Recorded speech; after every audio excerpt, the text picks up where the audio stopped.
దేశంలో ప్రస్తుతం విద్యాశాఖ చుట్టూ రాజకీయ అల్లకల్లోలం సృష్టించేందుకు తీవ్ర ప్రయత్నాలు జరుగుతున్నాయి. కేంద్ర విద్యాశాఖ మంత్రి ధర్మేంద్ర ప్రధాన్ రాజీనామా చేయాలంటూ కొన్ని విద్యార్థి సంఘాలు, కొన్ని ప్రతిపక్షాలు మొండి పట్టుపట్టాయి. పార్లమెంటు సమావేశాలు నిలిపివేశాయి. ఢిల్లీలో తీవ్ర అలజడిని సృష్టించాయి. చివరకు కేంద్ర మంత్రి పదవికి ధర్మేంద్ర ప్రధాన్ రాజీనామా చేశారు. ఇంతకీ ఆయన్ని ఎందుకు టార్గెట్ చేశారో తెలుసుకునే ప్రయత్నం చేద్దాం.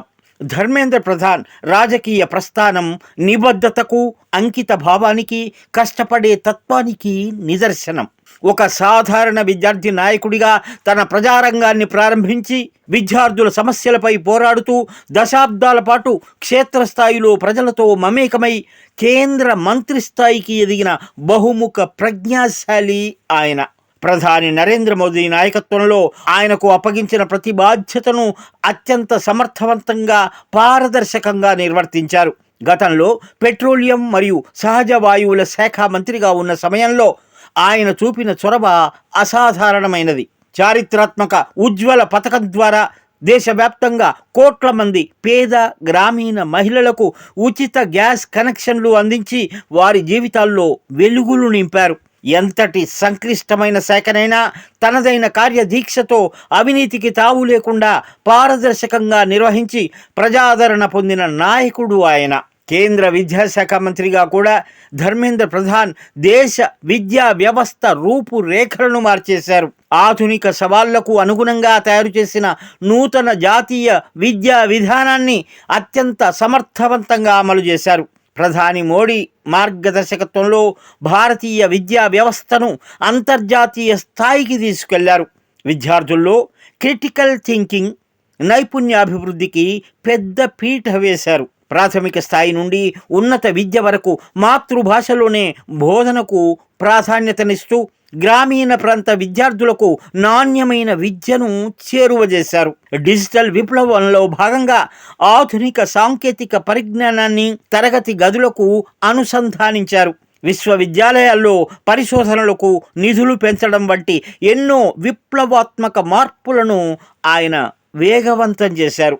అయితే దేశంలో విద్యాశాఖ ఈ స్థాయిలో వేగంగా బాగుపడడం, అవినీతి రహిత పారదర్శకమైన విధానాలు అమలు కావడం కొందరు స్వార్థపూరిత శక్తులకు అస్సలు ఇష్టం ఉండడం లేదు. విద్యా వ్యవస్థ బలోపేతమై విద్యార్థులు చైతన్యవంతమైతే తమ రాజకీయ ఉనికి పూర్తిగా దెబ్బతింటుందనే భయంతోనే ఈ ఆందోళనను వెనుక ఉండి రెచ్చగొడుతున్నారు. ఏమాత్రం వివేకం లేకుండా ప్రభుత్వం చేపడుతున్న సంస్కరణల వాస్తవాలను వినకుండా ధర్మేంద్ర ప్రధాన్ రాజీనామా కోరారు. కేవలం తమ స్వల్పకాలిక రాజకీయ ప్రయోజనాలే విద్యాశాఖ సాధిస్తున్న పురోగతిని, సాధిస్తున్న విజయాలను జీర్ణించుకోలేకే ఈ తరహా నిరసనలతో గందరగోళం సృష్టించారు.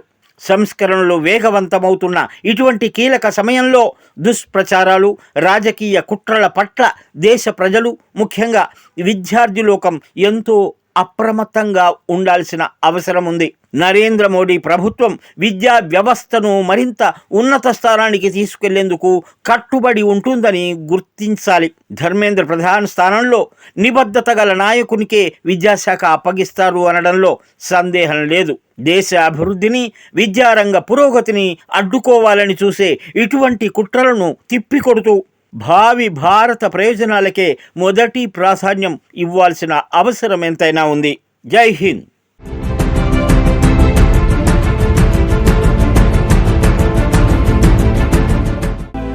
Mind Media, the voice of India.